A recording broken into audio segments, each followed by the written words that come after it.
अस्सलाम वालेकुम दोस्तों, मैं शारिक कादरी फ्रॉम सैक गॉड फार्म।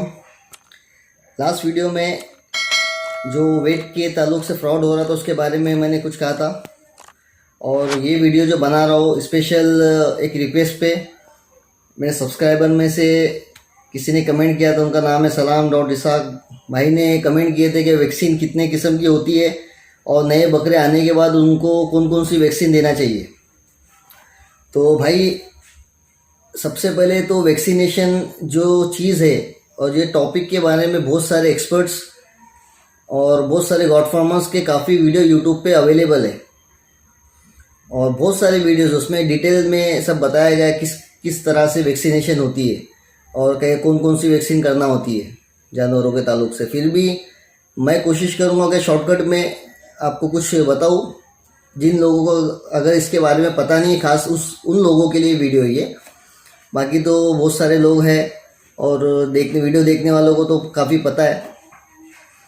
सबसे पहले भाई जो न्यू बकरे आते, पहले राजस्थान के बारे में एक आपको बात बताऊँ। जो किसान है वहाँ के और जो आउटसाइडर जंगल में जो रहने वाले लोग हैं, आजकल सब बता रहे कि वैक्सीनेशन किया हुआ है।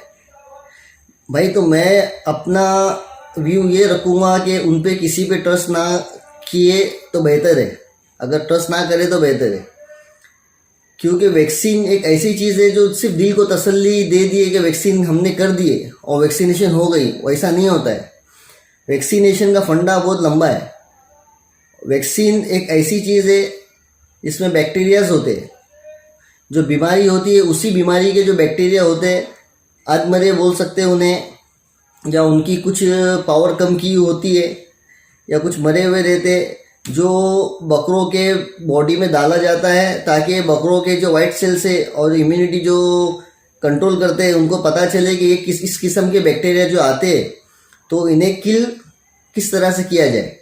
ठीक है, समझ लो कि एक किस्म से एक ट्रेनिंग पर्पस के लिए हम लोग वो वैक्सीन देते हैं और एक मेडिसिन छोड़ते हैं बॉडी में, ताकि बॉडी को उन वायरस के बारे में और उन बैक्टीरिया के बारे में आपको पता चले, मीन्स बकरों को पता चले, उनके बॉडी को पता चले।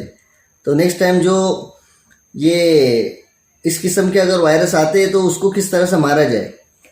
ठीक है, तो वैक्सीनेशन में सबसे बड़ा फंडा ये है कि वैक्सीन जब भी खरीदी जाती है तो उसकी एक कोल्ड चेन बोलते हैं। कोल्ड चेन उसको बोलते हैं, उसका एक टेम्परेचर रहता है, पर्टिकुलर टेम्परेचर लिखा हुआ रहता है। उससे ज़्यादा टेम्परेचर अगर हो जाए तो वैक्सीनेशन ख़राब हो जाती है, या उससे कम बिलो भी हो जाए तो भी ख़राब होती है। इसीलिए ना तो उसको फ्रीजर में रख सकते हैं हम, ना बाहर रख सकते हैं, और वो वैक्सीन एक बार खुल गई वो ख़राब हो जाती है। तो मेरा मतलब बोलने का ये है कि बहुत सारे लोग वैक्सीनेशन ले तो लेते हैं वैक्सीन, पर उसकी कोल्ड चेन जो है मेंटेन नहीं होती है, और हो सकता है वैक्सीन देने में देर हो जाए। तो कैसा रहता है भाई, आप लोगों को तो पता नहीं है कि बकरों को वैक्सीन किस तरह से दी गई है, उसका कोल्ड चेन मेंटेन किया था कि नहीं किया था, कितनी देर बाहर थी।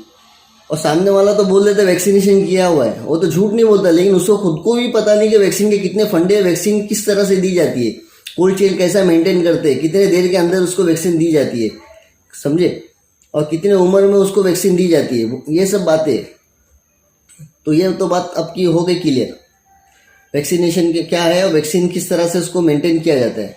और टाइप्स ऑफ वैक्सीन में तो बहुत सारे वैक्सीन आते हैं भाई, जैसे PPR है, HS है, ET है, अपना FMD है, गॉट पॉक्स है, बहुत सारे वैक्सीन आते हैं। तो अब कौन सी वैक्सीन देना चाहिए, सबसे पहले आपका ये क्वेश्चन था।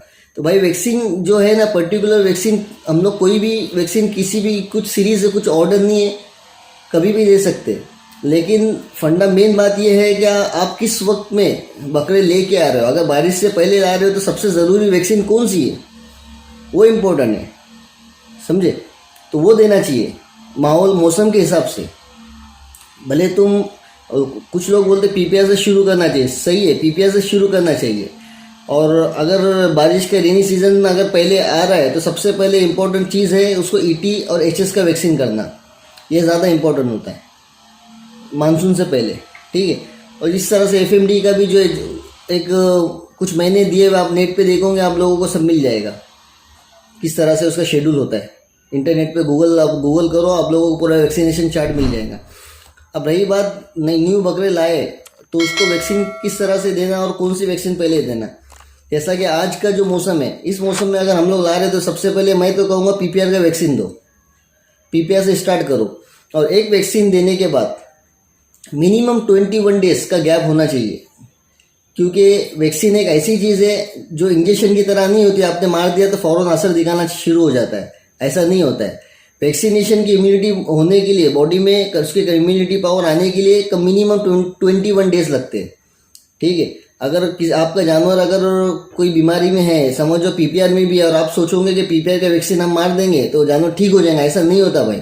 उसका असर शुरू होने के लिए मिनिमम 21 डेज 21 दिन लगते हैं असर शुरू होने के लिए, ठीक है। तो रही बात वैक्सीनेशन स्टार्ट करना न्यू बकरों के लिए, तो सबसे पहले पीपीआर का वैक्सीन दो। पीपीआर के 21 डेज के बाद आपको ईटी देना है, ईटी दो। अगर ईटी दोगे तो उसका बूस्टर आपको देना पड़ेगा। बूस्टर 15 डेज के बाद, 15 दिन के बाद उसका बूस्टर दिया जाता है। और ईटी के वैक्सीन जो आती है आजकल न्यू जो है, हेस्टर में भी आती है और बहुत सारे इसमें वैक्सीन आती है जो टीटी, टेटानिस प्लस ईटी कंबाइन भी आती है। और एचएस की भी वैक्सीन आती है। एचएस में हेस्टर कंपनी की भी एक वैक्सीन आती है जिसमें एफएमडी प्लस एचएस मिक्स होके आता है। इससे आपका फ़ायदा यह होगा कि वन टाइम में आपको 2 वैक्सीन एक साथ हो जाते हैं, ठीक है। हो गया क्लियर। और न्यू बकरे आने के बाद क्या करना चाहिए, सलाम भाई का और सलाम इशराक भाई का भी ये था, ये वैक्सीनेशन के बारे में तो आपको क्लियर हो गया फंडा। अब सबसे पहले तो भाई बकरों का जो है ना, आने के बाद कम से कम मिनिमम 2 घंटा उसको कुछ खिलाओ मत, पिलाओ मत, उसको रिलैक्स होने दो। उसके बाद सूखा एकदम लाइट वेट जो होता है ना, लाइट फूड जो बकरियों को डालते हैं, जैसा कि हरी पत्ती हो गई, हरी पत्ती डालो और थोड़ा उसके कुछ देर के बाद फिर उसको पानी पिलाओ, कम पानी पिलाओ, ठीक है। हो सके तो गुड़ पानी पिलाओ। गुड़ पानी से क्या होगा, डिहाइड्रेशन जो हुआ होगा ट्रांसपोर्टेशन में वो आपका क्लियर हो जाएगा और बैक्टीरियल इन्फेक्शन भी किल करता है, ठीक है। और सबसे पहले उसको रिलैक्स होने के लिए एंटी इन्फ्लामेशन का कोई इंजेक्शन दो, जैसा कि कोई भी दर्द का इंजेक्शन जो देते हैं स्ट्रेस को फ्री होने के लिए। बहुत सारे वैक्सीन है और बहुत सारे इंजेक्शन है, उसके बारे में मैं तो नहीं बताऊँगा, आप डॉक्टर से कंसल्ट कीजिए। और उसके बाद कोई एक अच्छा एंटीबायोटिक दीजिए। कैसा है, कभी बैक्टीरियल इन्फेक्शन कुछ आ गया होगा तो फ़ौरन वो सही हो जाएगा। उसको सबसे पहले बोटॉक्स से नहलाइए। बोटॉक्स से नहलाने से ये होगा क्या, हो सके तो बोटॉक्स से नहलाइए। बोटॉक्स से नहलाने से भाई ये होगा कि अगर उन जानवरों पे कोई बैक्टीरिया हो या कुछ वायरस हो या जू होंगी, वो सब बोटॉक्स हो या किसी और जो जू मारने की जो दवा है वो नहलाने से क्या होता है भाई, वो सब मतलब मर जाते हैं। उससे आपके दूसरे जानवरों में आपको तकलीफ नहीं होगी। और जू की खासियत होती है, उड़ती है एक जानवर से दूसरे जानवर में, और जू से बहुत सारी बीमारियां भी आती हैं। ये हो गया, सबसे पहले नहलाओ अच्छे से उसे, ओके। और कोशिश करो कि आपका जो नया जानवर आएगा कम से कम उसे 1 हफ्ता क्वारंटाइन के बारे में तो सबको पता है क्या होता है। क्वारंटाइन अलग रखो, उसे अपने जानवरों में मिक्स मत करो, ताकि अगर वो आने में ट्रांसपोर्टेशन में या जहाँ से आए वहाँ से कुछ न्यू बीमारी लेके आ रहे जो आपके फार्म पे नहीं है, तो उससे आपके जानवर बच जाएंगे। उसको पहले क्लियर करो, 1 हफ्ता, 10 दिन, 15 दिन, जैसा भी आपको सूटेबल लगे। उसके बाद आपका जानवर क्लियर हो जाएगा। उसके बाद आप अपने जानवरों में उसे मिक्स करो और रहने दो। ये सब बेसिक बातें है भाई। और सबसे पहले वैक्सीन का जो है, मैंने जैसा आपको बताया कि भरोसा किसी पे मत करो। वैक्सीन किस तरह से की गई है, अगर गॉड फार्मर एक अच्छा ब्रीडर है जिसको काफ़ी अच्छी मालूमात है तो उस पर आप ट्रस्ट कर सकते हो, क्योंकि वैक्सीन सिर्फ दिल की तसल्ली के लिए नहीं होती। और अगर आपके जानवर लोड हो रहा है और लोड होने से अगर सामने वाला बंदा बोल रहा है कि मैंने 2 दिन पहले वैक्सीनेशन किया हो, तो भाई उसका क्या असर होने वाला। वैक्सीन मैंने आपको जैसा बताया, वैक्सीन को उसका असर स्टार्ट होने कम से कम 21 दिन लगते। तो 2 दिन या 4 दिन पहले या 5 दिन पहले वैक्सीन दे के क्या होने वाला है, बिना मतलब का भाई हो, ठीक है। इसलिए कोई ट्रस्ट मत करो, वैक्सीनेशन को ज़ीरो कंसिडर करके चलो, क्योंकि वैक्सीन करना एक आसान काम नहीं है। बहुत सारे उसमें फंडे होते हैं, जैसा मैंने आप लोगों को बताया। उम्मीद करता हूँ कुछ बेसिक मैंने मालूमात देने की कोशिश की, आपको पसंद आई होंगी। हो सकता है तो शेयर करो, ताकि जिन लोगों को पता नहीं इस बारे में, वैक्सीनेशन के बारे में या ट्रांसपोर्टेशन जो भी इसके बारे में, तो उन्हें भी कुछ मालूमात हो जाए। और दूसरी बात, कोई भी चीज़ करने से पहले कोई अच्छे एक्सपीरियंस वाले गॉड फार्मर को या डॉक्टर को कंसल्ट कीजिए, अगर आप लोगों को नॉलेज नहीं है तो। ठीक है, अपनी मर्जी चलाएंगे तो अच्छा है भाई, लेकिन कभी कभी क्या हो जाता है उसमें कुछ उल्टा काम हो जाता है। इसलिए कोशिश कीजिए कि पहले अच्छे से मालूमात लीजिए और फिर बिंदास आप प्रैक्टिस कीजिए, कोई इशू नहीं है। ठीक है भाई, तब तक के लिए अस्सलाम वालेकुम। इंशाल्लाह कुछ अगर अगला टॉपिक पे कमेंट आए या किसी ने कोई रिक्वेस्ट की तो आप मैं बना के डालूँगा। ठीक है, अल्लाह हाफिज़ भाई।